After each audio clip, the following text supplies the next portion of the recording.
Wow. Hi guys, this is Michelle Padilla, the host of the Awareness Show. And as you can see, I got my Dodgers shirt on. So today is the playoffs. So we want to say, go Dodgers! Yesterday, the Lakers did win. So congratulations to the champions, the Lakers, 17th win for them. So hopefully the Dodgers can win. That would be an awesome win for us, for LA. And so, we have a holiday today. It's Canisius Day, it's Columbus Day, however you want to say it. We want to make sure that you guys know that the elections are coming up, and hopefully you guys got your ballots on time. If you guys haven't got to your ballots, please contact your local county officials. Make sure you have your ballots checked and ready, and we want to make sure that you guys get there on time to vote. So uh, I heard that there is a wait 3.5 hours in some states. In Georgia, my friend just posted a post, so I don't know if you guys saw that or not. Again, make sure you guys get out there and vote. It's very important that you guys vote, understand what the measurements are about. Again, we're, have a little heat wave going on. The Santa Ana winds are acting up. So it's been crazy weather here in California. And, we got a lot of stuff going on. So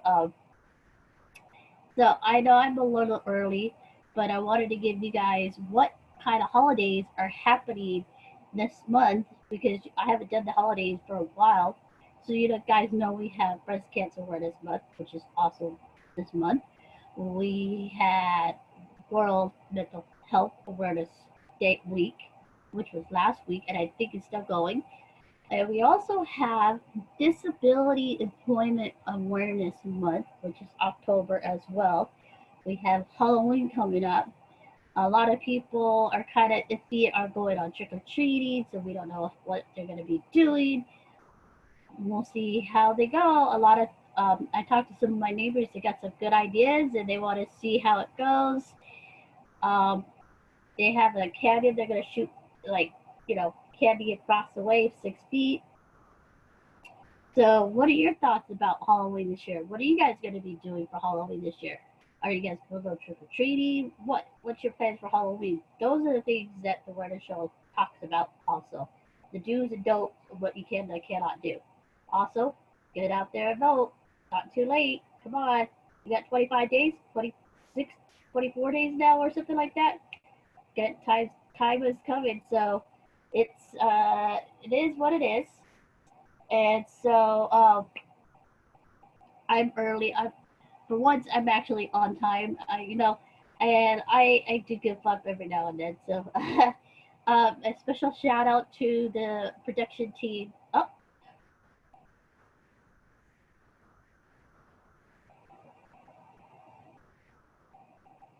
hi Rachel. Oh, well, Rachel is joining in with us in a few minutes.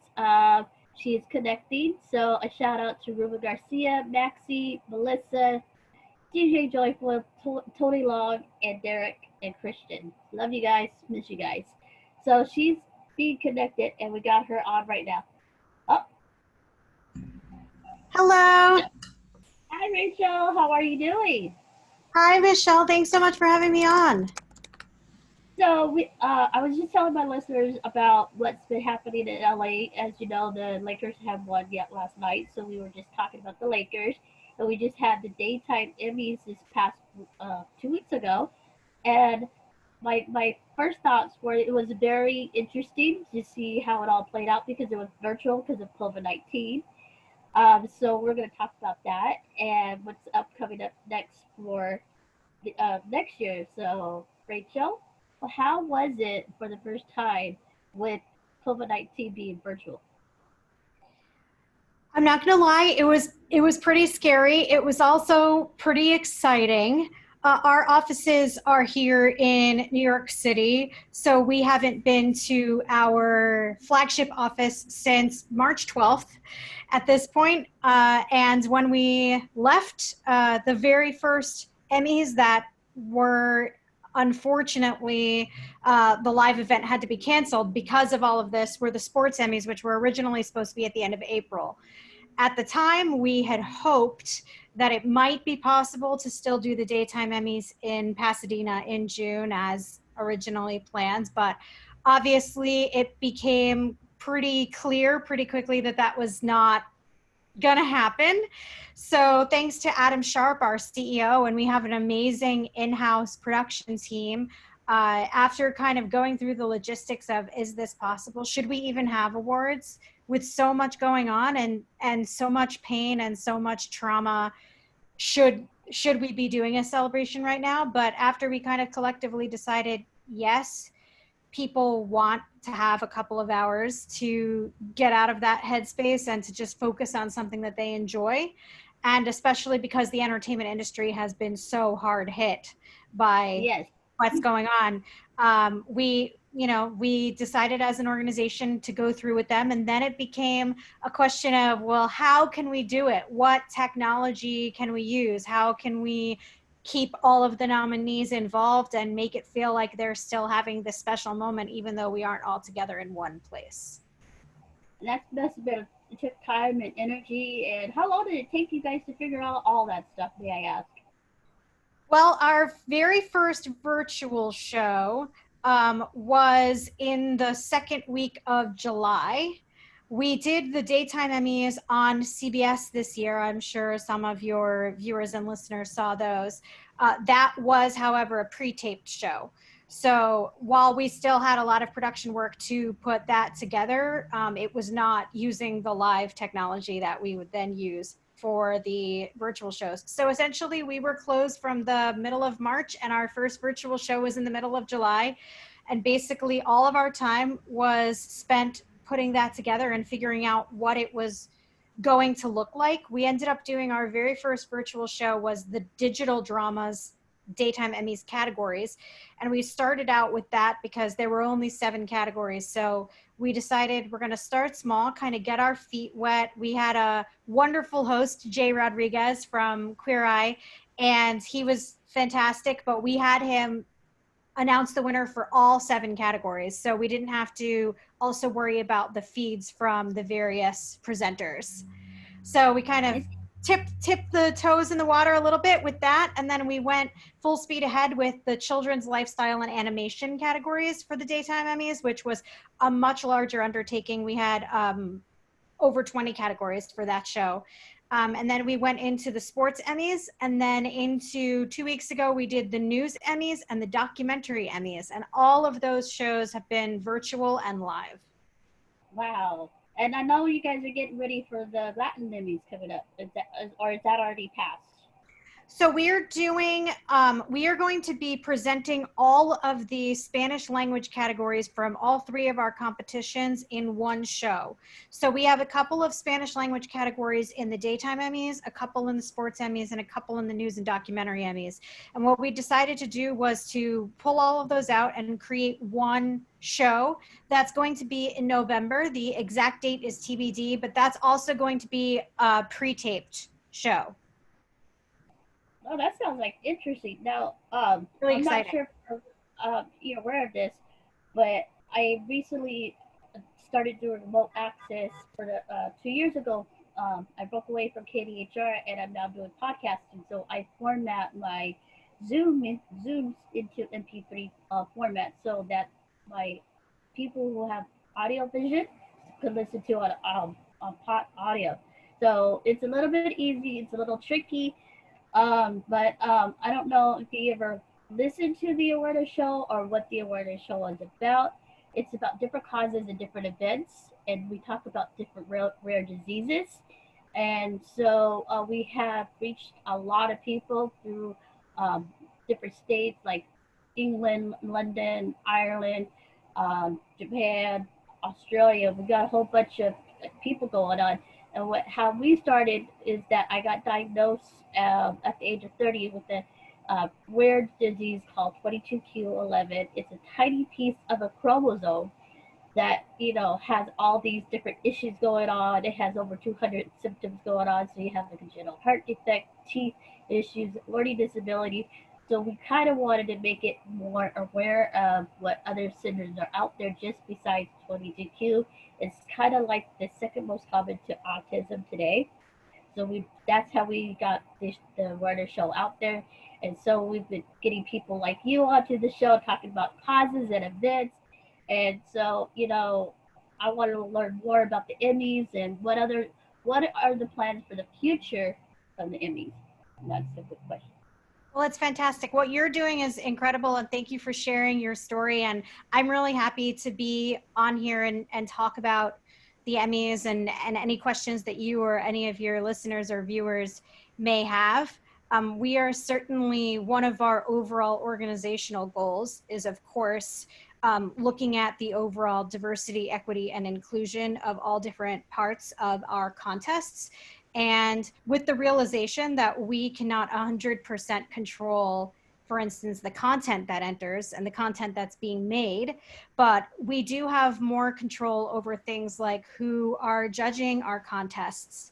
And looking at those metrics is something that we're going to be releasing in our transparency report at the end of all of our contests. And all of our judges have already been sent a survey that ask for their demographics information, because you can't make any changes until you know what the baseline is. So we don't know exactly how far we have to go. We know, of course, there's a long way to go, but we don't know quite how far unless we actually take a look at the baseline and ask our judges these kinds of questions.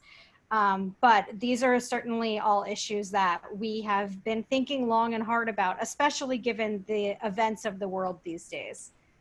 Yes, my other question is, where do you see 2021 at? Is there going to be a virtual uh, Emmys again, or do you think it would be letting some people into this, to the theater, like small gatherings? Where do you see it? Where do you I see that mean, in 2020? that's really the $1 million question. I do think that this year everything became virtual at the last second, of course, because of everything that was going on. We could not have Right. possibly anticipated when we announced the rules for the daytime Emmys, for instance, last Halloween, that this would be what happened. I do think whatever happens with next year, we're going to make that decision sooner rather than later so that we can appropriately plan for whatever that is. And if we decide that we're committing to virtual shows, I think the rest of our staff would probably agree with me that we wouldn't necessarily do them as quite as close together as we did these. We would stretch them out more throughout the calendar, more like how they are when they're live shows. But that's certainly, we are looking at all options right now, internally and budget wise as well. Obviously, nobody knows what's going to happen with the state of the virus. But we are looking at all avenues. Are we going to are we just going to, let's say, commit to virtual shows for 2021 at the outset? Or are we going to say we think we might be able to do live shows, but they would have to be at the end of the year, because we don't think anything can happen at the beginning of the year?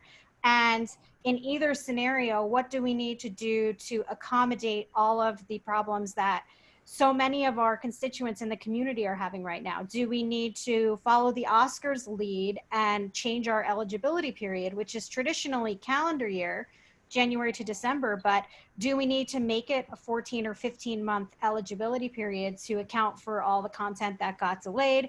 Do we need to, especially when we're looking at the sports Emmys, I mean, sports has been the hardest hit of our three competitions. So we need to really, think about all of those things, not just solely what will the format of the ceremonies be, but what will the calendars for our contests be? I mean, last year we announced the call for entries for daytime on Halloween. I don't know what the timeline is for that yet, because we need to continue monitoring what's happening, and we're trying to do a lot of outreach directly to the people who enter our contest and say, tell us about any problems that you're having or that you're anticipating, because our goal is never to turn away people who want to enter the contest. So if there's a specific issue that they're having that a 1-year rule change can help with, our ears are open. That sounds fantastic. I also understand that people with disability may have more roles now in TV and movie theaters, playing as themselves. Will there be a special category for people with disabilities? We would not create a separate category for people with disabilities. Certainly not at this time. We're not looking at necessarily adding additional performance categories. However, our rules are very clear that anybody is eligible to enter our contest. And what makes us slightly different than some other competitions is we allow for self-submission. So even if your network or your production company isn't willing to put in the money to submit you, you can submit yourself. So another thing that makes our contest great is that our judging system guarantees that every single person who submits work to us, their video is seen by a panel of specifically experts in that field. So if you're a lighting designer, all of your submissions are being viewed by people who are lighting designers or cinematographers or somebody in that realm. So we feel really confident that in our contest, I should also mention that our contest, although this is of course not related to disabilities, but our contest is the very first of the 4 major award shows to codify allowing transgender and non-binary performers to enter in whatever category they feel best defines themselves. And we did that because we feel confident that our judging system would also allow for their work to be judged fairly. And we saw the benefits of that this year. We had 2 transgender acting nominees. And we had a non-binary character, and we also had a drag acting nominee as well. Nice. So, you know, it's there's a long way to go, and I certainly hope that more performers with disabilities will get cast as actors or as characters with disabilities, instead of doing the Hollywood thing and just having somebody pretend to be in a wheelchair or something, something of that nature. I certainly hope that more performers are cast in roles like that and that those stories are being told. But we certainly would welcome any performers like that to enter our contest, and we feel that they would be judged fairly. Would there be like I know that podcasting is a new thing. Do you see eventually podcasting be part of the daytime Emmys as a category? We do not, because daytime Emmys, it is specifically in both the name of our company, which is the National Academy of Television Arts and Sciences, and in the Emmys brand, that it's specifically for television, which although it has branched out now into streaming, there still is an aspect of television that is essentially a visual medium. But there are, I'm sure, many awards competitions that are specifically for podcasts. Yeah, I like to let my listeners know what's going on, and so my question is, for people who are getting into the acting business, what advice do you have for them? How can they get into the business? Is there any internships available to them? Well, I can only give you the perspective of myself, and I'm an awards administrator. That's what I do. That's my full-time job around the clock. A lot of people don't realize that running these types of contests is a full-time job. I don't just start coming to work when the nominations are announced and then clock out when the winners are announced. So I certainly am not an expert in how to break into the acting business or anything like that. So I would certainly say that I understand now that the industry is being one of the hardest hit. And being here in New York City and being born in New York City and being part of the Broadway community for so long. Before I worked here, I worked for 8 years at the American Theater Wing, which does the Tony Awards. So, obviously there has been a lot of publicity surrounding this historic shutdown of Broadway, which is now, they are now shut down until at least May 31st of next year, which is just catastrophic. Oh, wow. Um, I wish that I had something better to say. I do think that one of the exciting things about being a performer now, and one of the benefits in terms of the daytime Emmys, is that unlike even 10 or 20 years ago, you can self-make and self-distribute your own content now. We have a lot of stuff that is, created, shot on iPhone cameras and uploaded to YouTube and gets nominated. We had our very first streaming nomination was in 2005. We were the first award show to have streaming content entered, and it was nominated right out of the gate in its first year of eligibility. So I guess my advice would really be, think about ways that you can control your own destiny as much as you can. I know that is probably not what people are looking to hear, and it probably is not financially feasible, but there are a lot of other ways now to make and distribute content that didn't used to exist. So my other question is, how did you get into the business and why? That's a good question. I like to tell people that I am I am an award show nut, and I have been since I was a very young child. I remember giving Oscar ballots out to my 6th grade class. And in when I was 1997, so I was 14. I was sick and I had surgery, and I was hospitalized for my recovery during the Titanic Oscars. And my dad actually stayed overnight in the hospital with me on Oscar night so that we could watch the entire thing from start to finish. Nothing is as important to a 14-year-old girl as Titanic. But I was obsessed in a way that I think not many people were. I know a lot of people do parties and predictions and stuff, but I was very into the metrics and, has this happened before? What percentage chance does this have of happening, and comparing trends from year to year.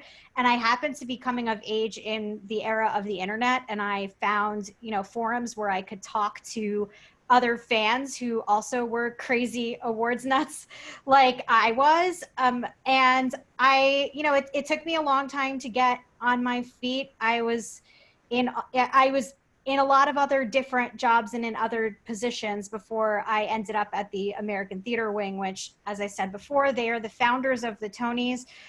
They also do the Obies, which are the off-Broadway awards, and just in general are one of the oldest nonprofit arts organizations in the country. They're over 100 years old at this point. And then I landed here last January, and I feel like it's really the perfect fit because it is giving me a chance to actually focus specifically on the administration of the Daytime Emmys contest. So, a lot of people ask me what does administering a contest mean? Myself and Brent Stanton, who's the executive director of Daytime Emmy Administration, our department, we do everything from coming up with the rules and rule changes from year to year, category changes from year to year. We vet every single entry that comes into the contest to make sure that they're actually eligible. So last year we had 2,750 entries. All of those get looked at by our administration team before they get passed on for judging. We also have to vet and then assign all of the judges who sign up. So last year we had around 1,200 judges sign up.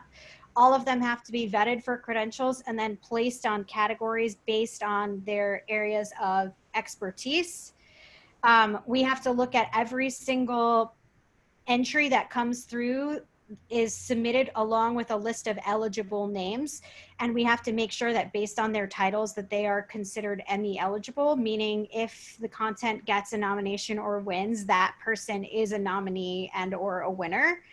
So it's a full-time year-round job, but I love it because I love the nitty-gritty of these contests. So I feel like I'm very, very, very lucky to be in my element. And believe me, it's not lost on me that I'm extremely fortunate to be in a position right now where we're able to do what we're doing from home, and we're, not laid off or having, terrible financial straits as a result of all the economic shutdowns.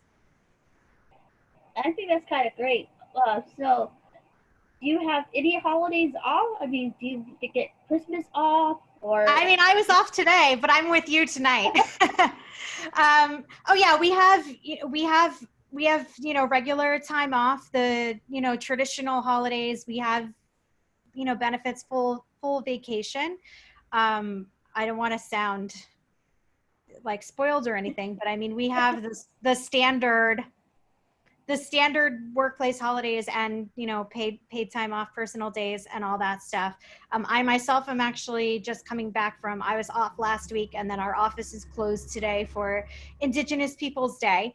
So Yeah, I myself am perhaps a little bit extra refreshed today. there you go. I always ask my guests this: is what do you do for your downtime? Like, how do you relax? What do you do for fun? Traditionally, not in the middle of a coronavirus pandemic, my very favorite thing is to go see Broadway shows. I've been seeing them since I was 8 years old. I absolutely love them. To me, there's nothing like the excitement of a curtain coming up. Obviously, hobbies now have taken a different form. Um, like everybody else, I've been watching a whole lot of TV. I have done probably more reading for leisure now than I have since school, since academia. I've gotten a lot of reading done. Um, Cleaning out my closets seems to be the name of the game these days. I used to love to go and actually see movies in theaters, but I'm not safe. I don't feel safe doing that until there is a vaccine. So even if they open in my city, I will not be going. Exactly. You got hit harder than we did, so you guys Yeah, were. yeah, we got really slammed. I mean, we're just barely opening up the malls, the theaters, and whatever else because they kept on getting in the purple. That okay, the governor says, okay, we'll open it now. We're gonna close it. No, and then we had the riots going on, and now it's like, okay, so where do we fall from now? So when is it safe to go out and be with the family again? And so it's hard, and I'm glad that the Emmys happen because it breaks away from the politics. It breaks away from the riots. It breaks away from all the stuff that's happening around the world, and that way we can laugh again. Um, and I think it was when Jennifer Aniston and Rachel, Monica, and Phoebe, when they did the little Zoom thing, that was kind of cool. And people laughed again. They need to be more, having more fun and laugh. And I think right now, I think that's basically what we need to do in times like this. Yeah. So, I mean, I do want to clarify that my organization, the National Academy of Television Arts and Sciences, we don't do the Primetime Emmys. That is our sister sorry. organization in LA, the Television Academy. But I mean, we are sister Like, organizations, and we do discuss things, and they did an amazing show, and I'm a huge Friends fan, and that was also my favorite moment from the Primetime Emmys. And I feel like just that little bit of nostalgia made people feel so good, and everyone just yeah, people love that people love Friends forever. So I feel like that moment of nostalgia did, it did warm the heart at a point in time when we needed it. But your overall point stands, and it's the reason why we decided to go forward with our shows, which is that we felt like people need that moment of escapism, and especially that so many specifically in entertainment have been so hard hit.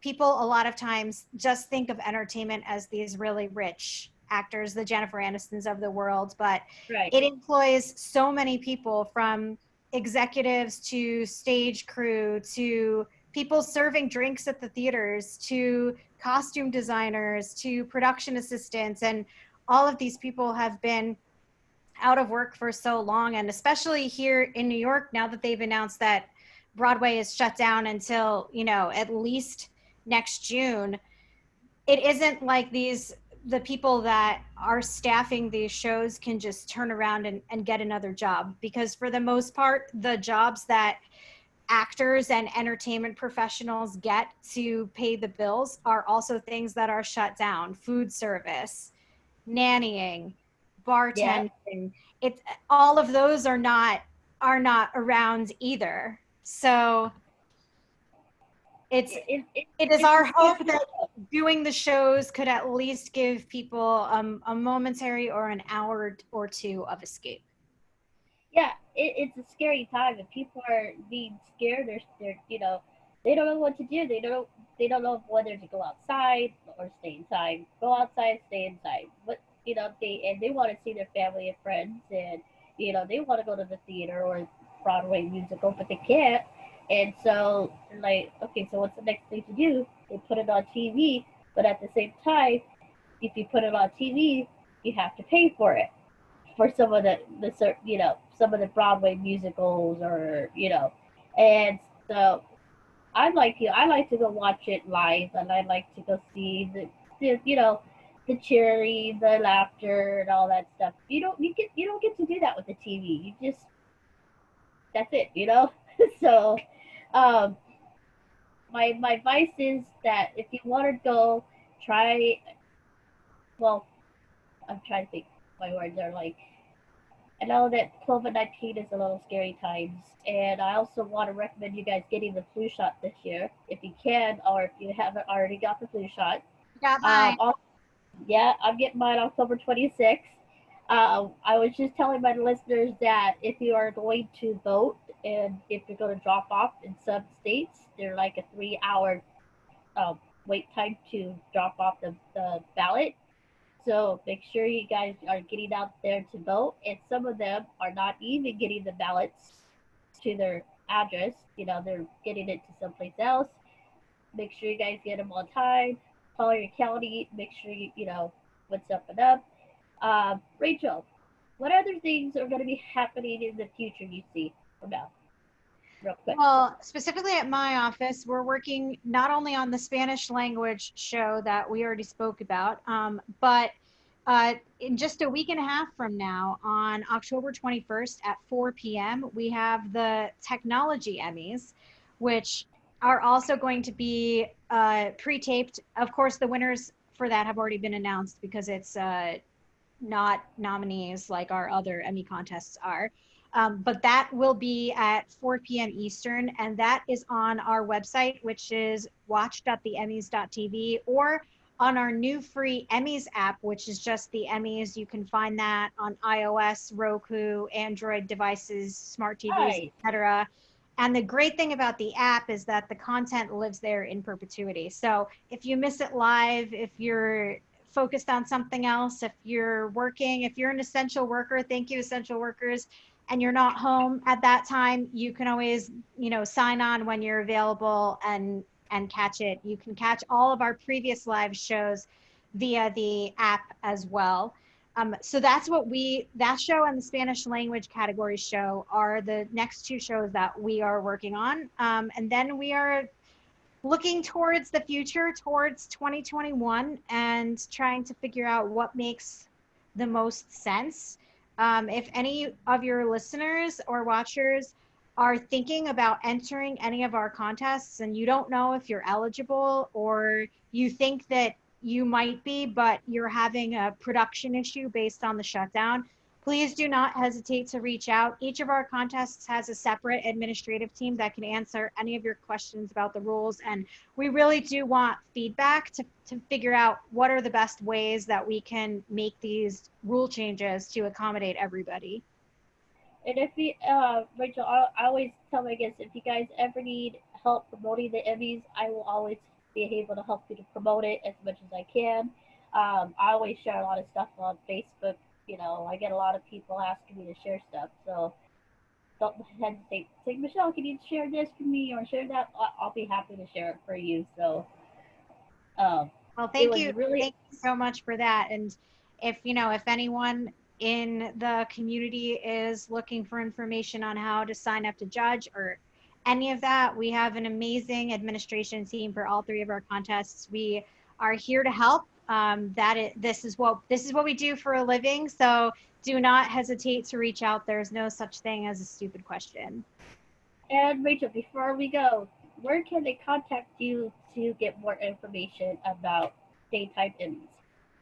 You can go to our website, which is theemmys.tv, and you can find out all of the information about all three of our contests there.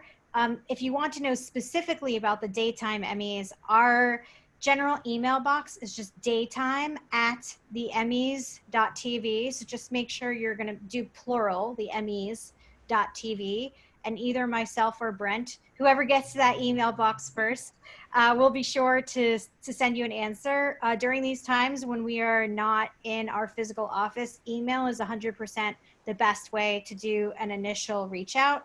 We can always schedule a Zoom or something like that, but email is going to be your first method. Thank you. This has been the Awareness Hour, and I want to give a special shout out to Harlan. He connected me with you. Thank Last you, week we Helen. had Yes, we had Larry Starts. I can't. Sorry, I'm bad with last names. Sorry about that.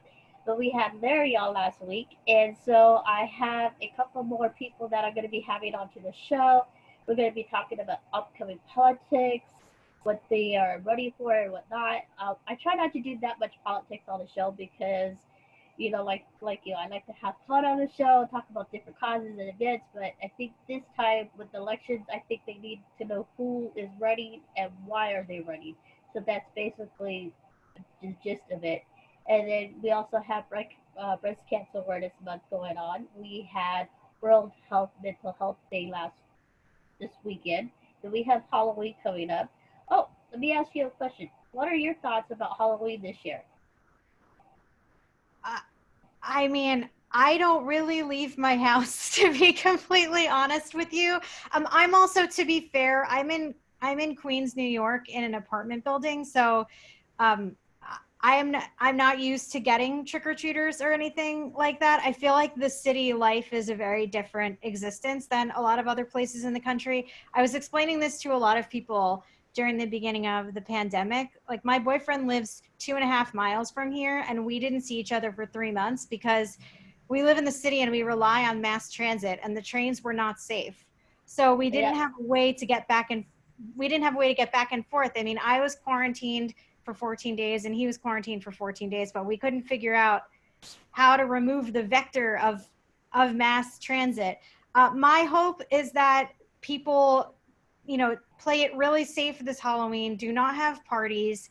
Um, get some candy and eat it at home and watch some Halloween movies on TV, and decorate your houses to your heart's content. But I do not think that trick or treating and having all that candy and stuff is a good idea. I know it's very difficult. Like, we've been in lockdown seemingly forever, and emotionally it is very hard to deal with the idea that we are probably all individually losing a year of our lives. And all the things that right. we planned on doing, we're not going to be able to do. I know, especially if you have little kids who are really into Halloween, it's very difficult to explain. Maybe you can get still get costumes and dress up at home. I don't know. I'm extremely safe. I think, I don't really leave the house except for, essentials and outdoor stuff. So Yeah.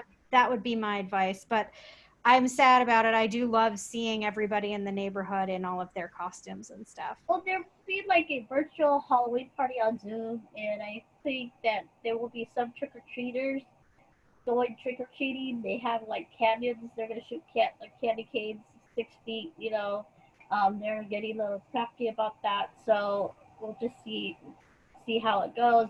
I agree with you. I don't think it'll be a lot of people trick or treating this year.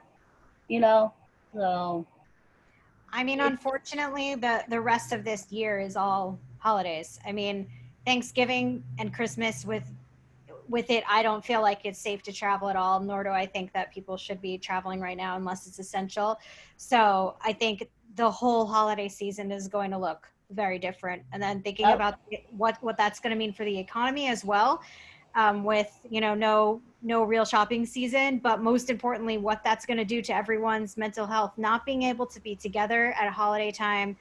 And this is already such a depressing and anxiety inducing event.